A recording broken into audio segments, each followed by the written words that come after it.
college is a waste. Because I'm gonna call it like I see it. We'll get them into a good college and like whatever, dude. And then you release them into the wild at 18. But as far as homeschooling goes, oh gosh, I just know people are just gonna be. You can soften my blow. You can say,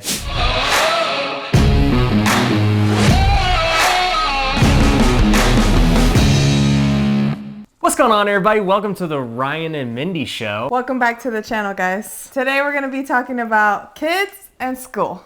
And I know there's a lot of people with opinions on school, whether it's a homeschool, public school, private school. So we're gonna give you all of our thoughts on that. And it might be controversial. So for those of you who don't know, we live in Las Vegas, Nevada. And what's Nevada ranked? You know, I wanna say it's like 48 or 49. Maybe it's even 50, I don't know. I don't know who's behind us, but either way, you guys get the gist of it. We both grew up in the Vegas public school system, and we turned out okay, I think.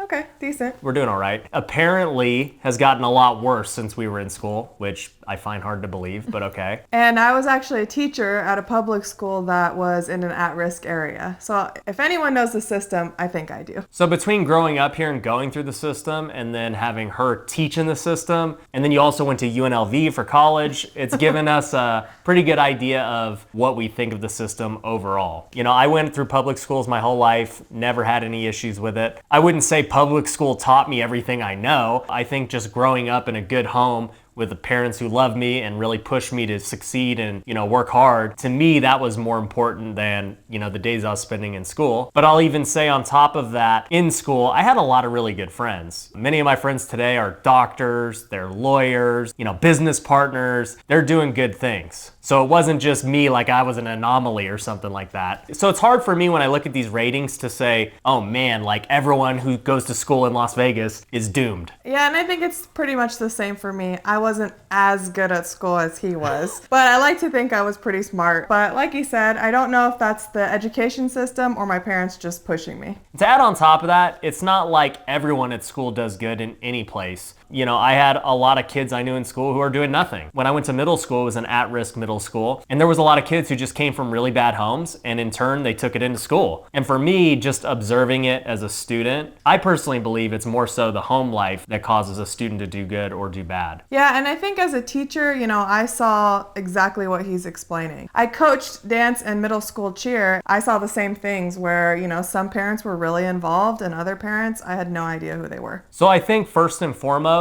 it doesn't really matter where you put your kids at school or what state they're in or anything if you're personally not involved helping them get to where they gotta go. There's no teacher out there that is just the magic teacher that can replace a parent. And you have to remember that these kids are seeing the teacher, seeing me an hour a day. They can't expect us to change their entire life and shape their entire mind in just that hour. I think that's the biggest thing I want to stress is I firmly believe that no matter where we send our kids, they're gonna have a better chance of success as long as we take care of what we gotta do. So all that being said, for those of you who don't know, our kids are both under 2 years old, so they're not in school yet. But we are looking at putting James into some type of preschool program. So what are your thoughts on preschool? Well, if you have been following me on my Instagram, which if you're not, make sure that you do, I have adopted this whole thing called the Montessori program. And it's funny because I don't think we both are going to homeschool our kids. I think we've agreed that much.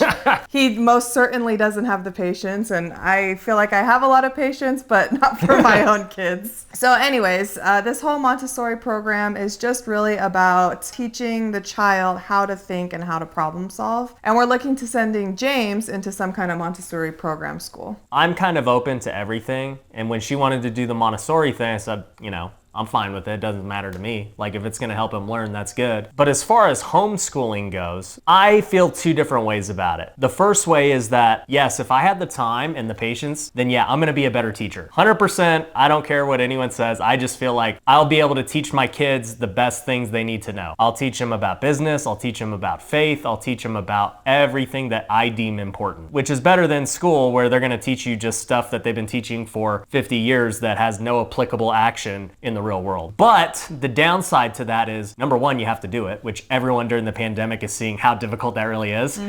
But number two, I have a big issue with homeschooling and social skills. Even more so than IQ skills. I tell this to my sales guys and my employees all the time. You gotta have EQ skills, emotional intelligence. And emotional intelligence, I feel, is more important. And you don't develop those skills just being by yourself at homeschool. You have to be around other kids, learning how to interact and socialize. We actually have friends that homeschool, a lot of friends that homeschool. I do know that there are some homeschools where, a group of kids can meet once a week, but I still think there is some kind of disconnect because I'm gonna call it like I see it. For me, I value the social skills very highly that I think a lot of homeschool parents don't realize how important it really is. And this may just be my bias, but I feel like homeschool kids are definitely lacking in that department. They have that social awkwardness that's probably not their fault. It's just, this is what happens when you don't deal with kids on a normal basis. And we're not saying that every single homeschool kid is like that, but just every kid that we've come in contact with, our own experiences have just seemed that way. Super nice, but definitely lacking in the social area. And like I said, we have really close friends who homeschool their kids, and we love their kids like our own. But I think what Ryan is trying to say is that as a whole, they're definitely a little bit less social than the kids that are going to school. I just think there's always going to be a trade-off. You're going to get one way of, less schooling, assuming you're a good homeschool teacher, but you're going to lose out on social skills. I just don't think anyone can debate that, but everyone's entitled to their opinion. And I'll be honest, as a middle school teacher, you actually see it often where their parent was homeschooling in elementary school, but then middle school, they decide to put them through public school and they struggle. And I'll be honest, they struggle really bad because they're just not used to that environment. And trust me, as Christians, I get it why people don't want to send them to public school. Absolutely.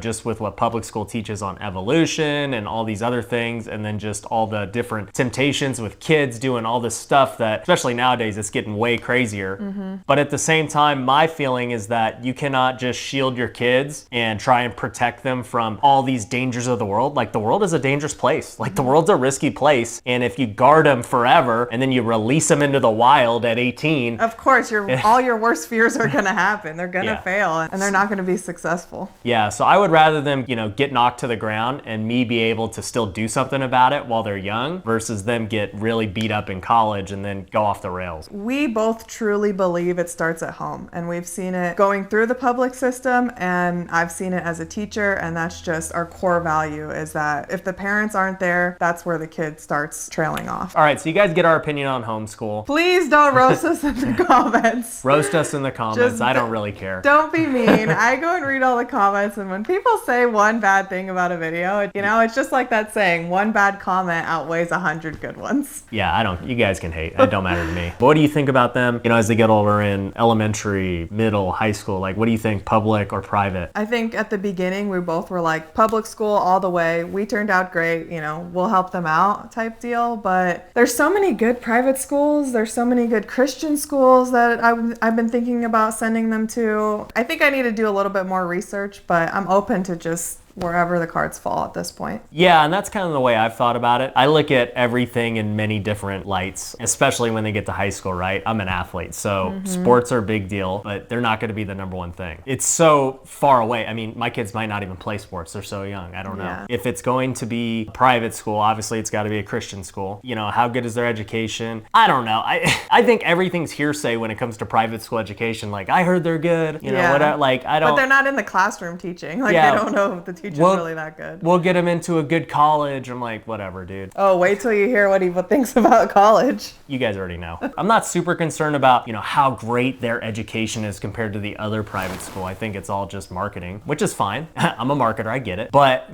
between faith, between schooling, between sports, that will play a role. If James or, if we have another son or whatever, or if Olivia wants to play softball. Olivia, yeah. And then the fourth thing for me is, you guys hear me talk about it a lot, but I'm a networker. I actually didn't even grasp this concept until Sean Bob mentioned it with his kids. Shout out to you, Sean Bob. Because the reason I pay to go to masterminds and be a part of, different groups is to be around certain level of people. I think private school is no different. I asked Sean Bob, I was like, why are you sending your kids to, this $12,000 a year preschool or something? Dude, he's like, networking. And I'm like, who are you networking with? But, he's a realtor. So it's like, if he can meet one parent there who buys a house, well, it paid for the school. And I already know for a fact fact that, in sports and baseball and stuff, all the parents know each other. They're all at the games together. Like, there's networking that will happen. That will play a role for sure. It's just the different types of people that we'll interact with on a daily basis while going to school. Yeah, and I think my take on it as being a teacher is I have just seen some of the most incredible teachers who I'm still friends with. Everybody doesn't talk about because they don't know. They're not in the classroom. The only people who know if there are good teachers or not are the teachers. And of course, there are bad teachers too. Yes, there are teachers that should not be in the classroom. But honestly, I can say majority of the teachers that I've worked with are incredible, incredible people who care for your kids. To say that every single school is bad and every teacher is bad is just not true. And you also have to remember that a kid, majority of their schooling years, has 6 to 8 teachers. If one teacher is bad, I mean, it's not the school system. I mean, majority of the teachers that they will have will be good teachers or decent teachers. I'm not sure what the term is. I want to say majority bias, but that doesn't sound right. But you see it in politics all the time. They're like, oh man, I saw this one Republican do this, that makes them all bad. Right. I saw this one Democrat, he thinks this, so all Democrats are dumb. that was one person who thinks that. The biggest thing that it comes down to is, like we've been saying this whole video, the home life. And I've seen it when the parents aren't there, the kids just have a really tough time. And when the parents are on them and they're,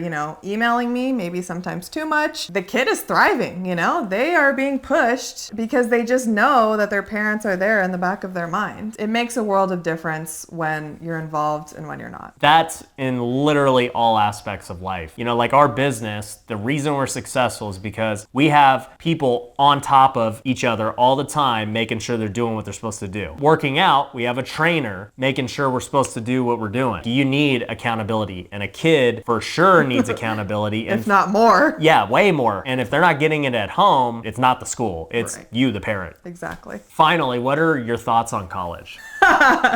Well, we both have college we both degrees. Went to college. Yeah, and I used my degree. I don't know if you really used yours. Obviously, to be a teacher, you have to have a degree. So I had to go to college to get my degree to then teach. If you want to do something that absolutely has to require a degree, then yeah, you have to go to college. I don't really think there's any way around it. And I agree with that for professions that need a degree, like teaching or doctors or lawyers.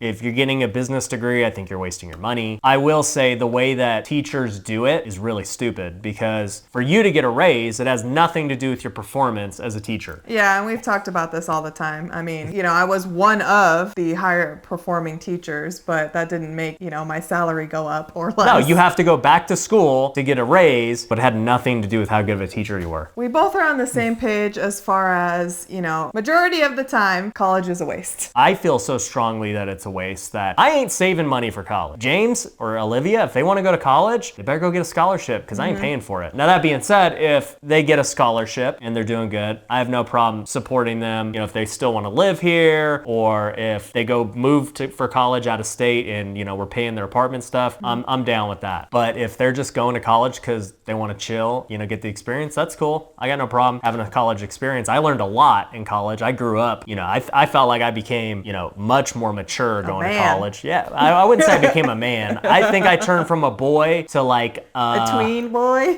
No, not a tween. I don't know what I would call. I turned from a boy to like a young adult, and then I became a man after. When you got married. When I got married, I became a man, for sure. But yeah, so that's kind of our take on college. And I think, 20 years from now, when they're in college, it'll be a totally different system by then. The conversation we're having right now won't even matter. No, it'll be irrelevant. Everyone is onto the scam. So that pretty much covers our thoughts on schooling. What do you want to leave them with? So I think, honestly, it just all comes down to their home life. If you're not there, it'll be really hard for them to succeed. But if they know that you love and support them and are pushing them, they're going to thrive. And then also just the value of the social experience of being around people. I mean, people talk about how the upcoming generation has no empathy. They are not interacting face to face with people. So even more so, they need to be out there, talking with other kids. And the one thing I would say is, being an athlete, I think joining sports teams, even if your kid's not athletic or, they don't like it, force them to do sports, because because it'll force you to be on a team and to learn to just get along with people who are not your friends. Like, they can become your friends, but you're being forced to hang out with these people because they're your teammates. It teaches you how to hang out with a bunch of different personalities. And I know I was hard on homeschooling because of that aspect, but if you are gonna homeschool, that's great. And one day we may homeschool and then we're watching this video and everyone's gonna be like, you freaking guys, I remember you said this about homeschoolers. People can't change their minds anymore. But, I can tell you, if that ever did become the case, or if you are homeschooling, definitely be cognizant of that aspect of it. Do everything you possibly can to get them around other kids. Go put them in sports, go put them in clubs, go get them out of the house with a bunch of kids who are not like them, who are different, so they can see what that's like. But anyways, guys, I appreciate you for watching. If you haven't already, make sure you go hit the like button, go hit the subscribe button, go follow both of us on all the socials. We're trying to get her back on TikTok again, so go follow her on TikTok. But anyways, appreciate you guys for watching. Take care.